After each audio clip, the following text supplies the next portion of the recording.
31. Much more significant than the voyage of the bagel, which I made this morning for breakfast. And far less delicious.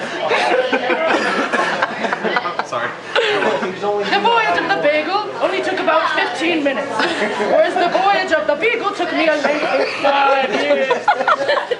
Throughout the journey, I became so seasick, I was puking more violently than Snooki after a heavy night of being ghetto fabulous.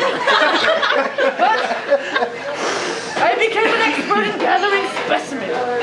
I slept through beetles, I trudged across tundras, I captured beetles and battled armadillos, and shanked egrets, and got one of my pennies pressed into one of those little oval shapes.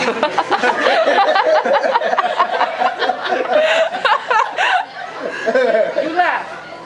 Very nice. After docking at several ports and fathering some very attractive illegitimate children, I became sort of the Lady Gaga of biological classification.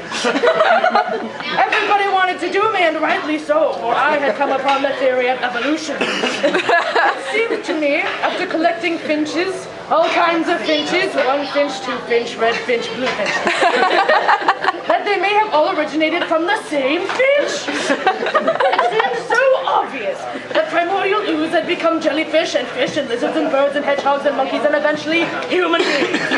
You can even find a good deal of missing links between monkeys and humans currently residing in Crescent City, California. So I decided to write a book. I wrote and I wrote. And my agent was climbing up my ass about my deadline. My parent was promoting my career in a direction I wasn't sure I wanted to go in. And I was due to be a guest judge in America's Next Top Model Cycle 16, and I forgot that I agreed 6 months previous to be a contestant on Dancing with the Stars. And needless to say, I became overwhelmed and was soon very exhausted. I had headaches, stomach aches, vomiting, boils, coating my arms and legs, blood squelching from my eyeballs, blood leaking from open sores all over my body. I decided to take a break. A friend of mine got me into a little hobby he liked to call geologizing. It was a big change for me to enter the geology scene. Hookers, glow, strobe lights, pumping bass until 8 a.m., sharing needles, and sexually transmitted diseases. We couldn't study rocks without rocks of crack cocaine. We couldn't study quartz without quartz of malt liquor.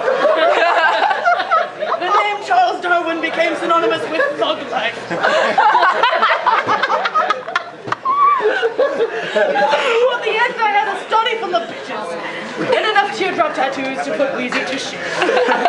Charlie Sheen, my anonymous friend, opened my mind to new dimensions of reality and tectonic plates, and it was probably because of my altered state at this time that I decided to propose to my cousin Emma. Because nothing says biological progression like inbreeding. Inspired by my excellent life choices, I came upon the idea of natural selection. Throughout, that weak, scrawny animals get eaten and big, macho animals survive. Sort of, you get the point.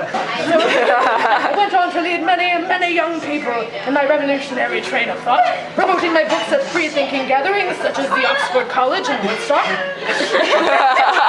Reactions were mixed, and the Church of England responded with, "I'm beautiful in my way, 'cause God makes no mistakes." I'm on the right track, baby. I was born. So maybe, Jake Bueller, it will take more than a mess of books and journals to prove the world that all of us have evolved into intelligent human beings from primates, except for Brianna Rose and her mutant child. Conducting experiments on in a cage back at the lab. I feel that we may make a difference. In a world of rapidly progressing ideas and forward ways of thinking, there may be a chance for us here. As my good friend and lawyer Justin Bieber said,